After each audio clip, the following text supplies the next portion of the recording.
Morning student, আমি already revision 1 চেপ্টাৰটো কৰিলোঁ। এতিয়া আমি ৰিভিজন 2টো ষ্টাৰ্ট কৰিম। এইটো ৰিভিজনটোৰ প্ৰথম ক্লাছ হ'ব।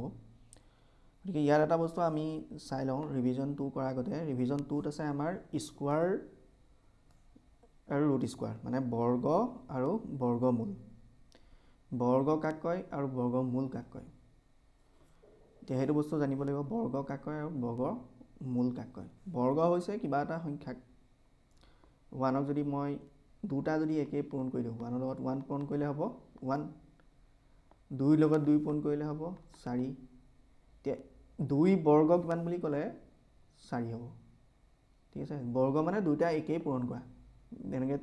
4 × 4 সেইটো হ'ব 16। এতিয়া যদি মই কওঁ 4ৰ বৰ্গ কিমান, 4ৰ বৰ্গ কিমান হ'ব,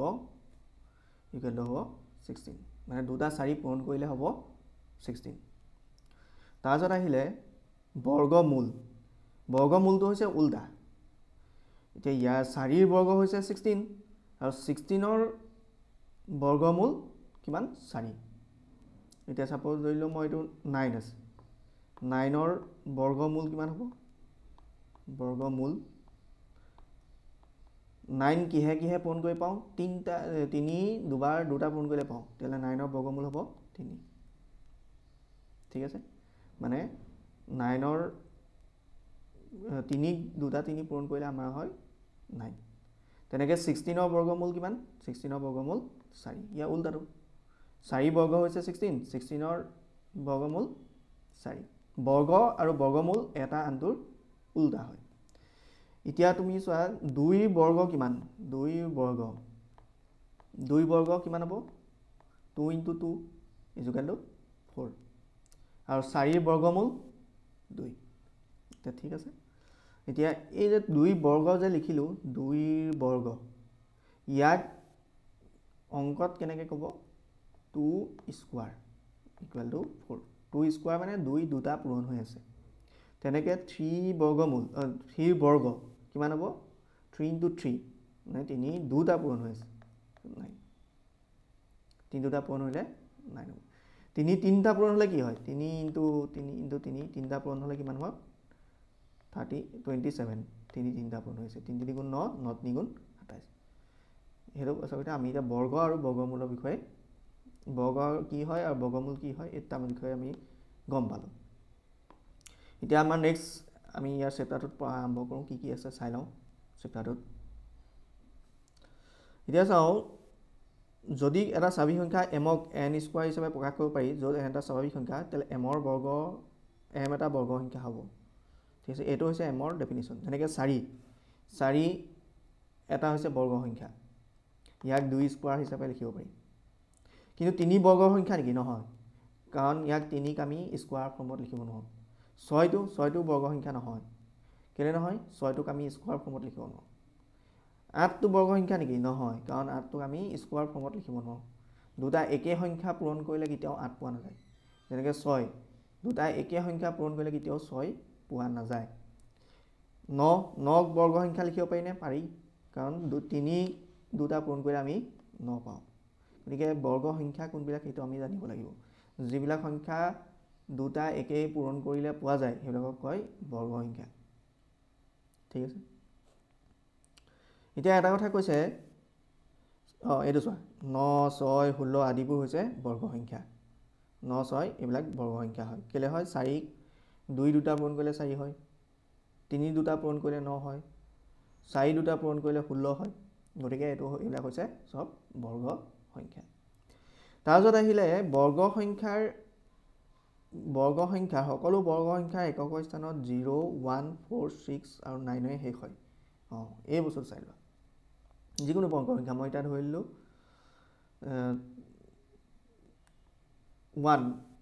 1ক বৰ্গ কৰিলে 1 হ'ব, 0ক বৰ্গ কৰিলে 0 হ'ব, 2ক বৰ্গ কৰিলে 4 হ'ব, 3ক বৰ্গ কৰিলে 9 হ'ব, 5ক বৰ্গ কৰিলে 25 হ'ব, 6ক বৰ্গ কৰিলে 36 হ'ব, 7ক বৰ্গ কৰিলে 49 হ'ব, 8ক বৰ্গ কৰিলে 64 হ'ব 9ক বৰ্গ কৰিলে 81 হ'ব আৰু 10ক বৰ্গ কৰিলে 100 হ'ব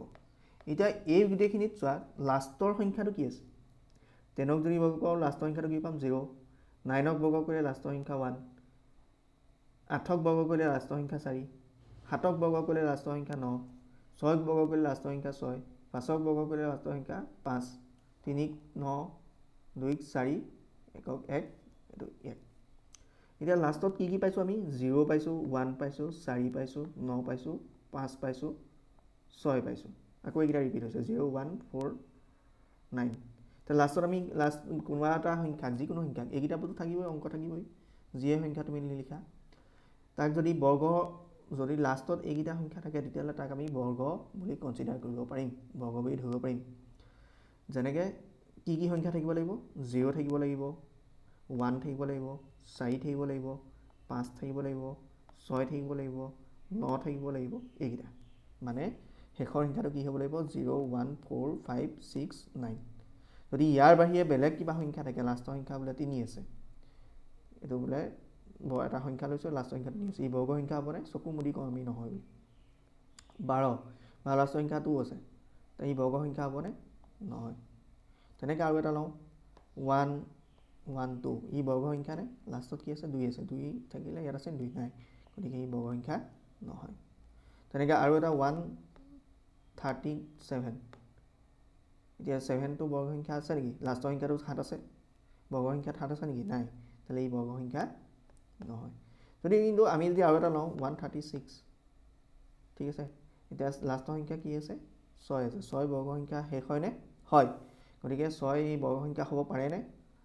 হ'ব পাৰে কিন্তু আমি চিয়ৰ নহয় 100% চিয়ৰ নহয় হ'ব পাৰে কিন্তু চিয়ৰ নহয় গতিকে এইবিলাক কেনেকৈ হ'ব কি হ'ব এই গোটেইখিনি কথা আমি ইয়াত ডিছকাছ কৰিম ঠিক আছে এতিয়া কনচেপ্টটো ক্লিয়াৰ হ'ল একক সংখ্যা কি একক সংখ্যা বৰ্গ সংখ্যা পাবলৈ এককত কি হ'ব লাগিব 0 হ'ব লাগিব 1 হ'ব লাগিব 0 1 4 5 6 9 এইকেইটা সংখ্যাই যদি শেষ হয় তেতিয়াহে সেইটো আমি বৰ্গ সংখ্যা বুলি ধৰিব পাৰিম অন্যথা তাক আমি বৰ্গ সংখ্যা বুলি ধৰিব নোৱাৰোঁ ঠিক আছে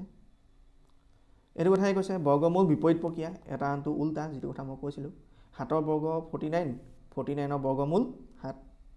এৰ বৰ্গ বি বিৰ বৰ্গমূল এ গম পাইছা 7ৰ বৰ্গ যদি 49 হয় 49ৰ বৰ্গমূল 7 এটা আনটোৰ উল্টা এতিয়া বৰ্গ লিখে স্কোৱাৰ 7ৰ বৰ্গ 49 এইটো কেনেকৈ লিখিম এই স্কোৱাৰ এই চিহ্নটো থাকিব লাগিব এই চিহ্নটো থাকিলেই বৰ্গ হ'ব আৰু বৰ্গমূল লিখিবলৈ কি হ'ল 49ৰ বৰ্গমূল 7 কেনে লিখিম 49 ৰুট অভাৰ এইটোৱে বুজাব বৰ্গমূল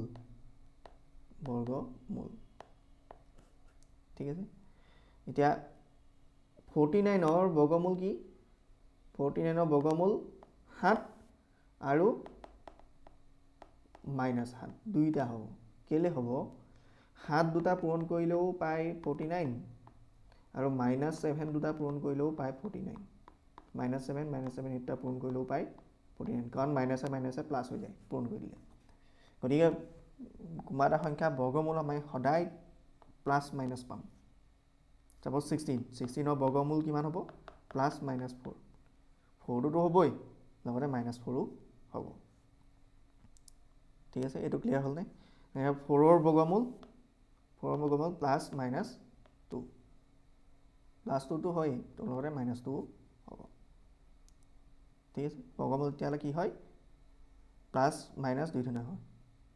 দুই প্ৰকাৰে হ'ব পাৰে ঠিক আছে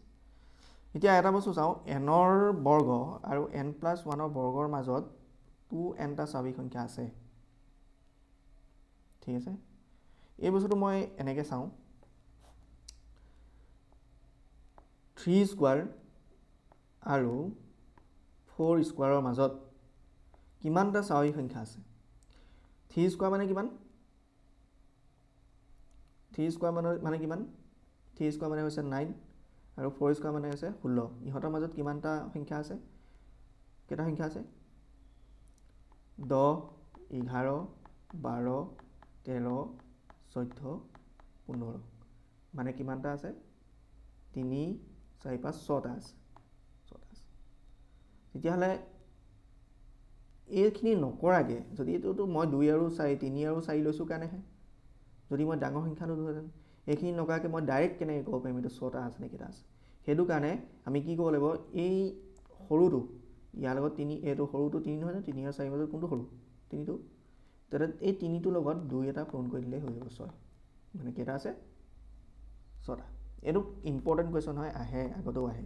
যেনেকৈ এইটো 11 আৰু 12 11 স্কোৱাৰ দেই 11 স্কোৱাৰ 12 স্কোৱাৰ মাজত কিমানটা স্বাভাৱিক সংখ্যা আছে সৰু কোনটো এইটো 11 তাৰ লগত 2 পূৰণ কৰি দিয়া কিমান হ'ব 22 তেতিয়াহ'লে কিমানটা স্বাভাৱিক সংখ্যা আছে 22 আৰু এটা কৰোঁ 101 স্কোৱাৰ আৰু 102 স্কোৱাৰ মাজত কিমানটা বৰ্গ সংখ্যা আছে সৰু কোনটো 101 আৰু 102 ভিতৰত 101 তাৰ লগত 2 এটা পূৰণ কৰি দিয়া কিমান হ'ব 202 গতিকে কিমানটা আছে 101 আৰু 102 মাজত 202টা স্বাভাৱিক সংখ্যা আছে স্বাভাৱিক সংখ্যা আছে এনেকৈ খুব আহে খালি এটা কথা মনত ৰাখিবা ইয়াত 101 স্কোৱাৰ আৰু 102 স্কোৱাৰ বুলি কৈছোঁ মানে 101 102 চিৰিয়েলি আছে দেখিছে ন 101 102 কিন্তু ইয়াত 102 জেগাত যদি মই 103 পাই দিওঁ তেতিয়াহ'লে এই ফৰ্মুলাটো কনচিডাৰ কৰা নহ'ব চিৰিয়েলি থাকিব লাগিব 101 থাকি 101 বা 102 বা 103 স্কোৱাৰ বা আৰু 104 স্কোৱাৰ তেনেকুৱা হ'ব লাগিব চিৰিয়েলি থাকিব একাধিক ক্ৰমত থাকিব লাগিব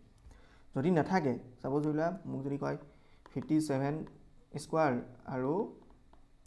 60 স্কোৱাৰ মাজত কিমানটা বৰ্গ সংখ্যা আছে মই নোৱাৰোঁ উলিয়াবৰ কাৰণে চিৰিয়েলি থাকিলেহে পাৰিম যদি মোক কয় 57 স্কোৱাৰ আৰু 58 স্কোৱাৰ মাজত কিমানটা বৰ্গ সংখ্যা আছে তেতিয়া মই উলিয়াব পাৰিম 57ৰ লগত 2 এটা পূৰণ কৰি দিওঁ কিমান হ'ব 114টা বৰ্গ সংখ্যা আছে ঠিক আছে এতিয়া ৰিভিজনৰ প্ৰব্লেমখিনি আমি কৰিম নেক্সট ক্লাছত এতিয়া ভিডিঅ'টো নহ'বা বহুত দীঘল হৈ যাব তোমালোকে চেনেলটো ছাবস্ক্ৰাইব কৰিবা আৰু তলত ডেছক্ৰিপশ্যনত এটা লিংক দি থোৱা আছে হোৱাটছএপৰ তাত তোমালোকে হোৱাটছএপ গ্ৰুপ এটা আছে সেইটোত তোমালোকে জইন কৰি ল'ব পাৰিবা থেংক ইউ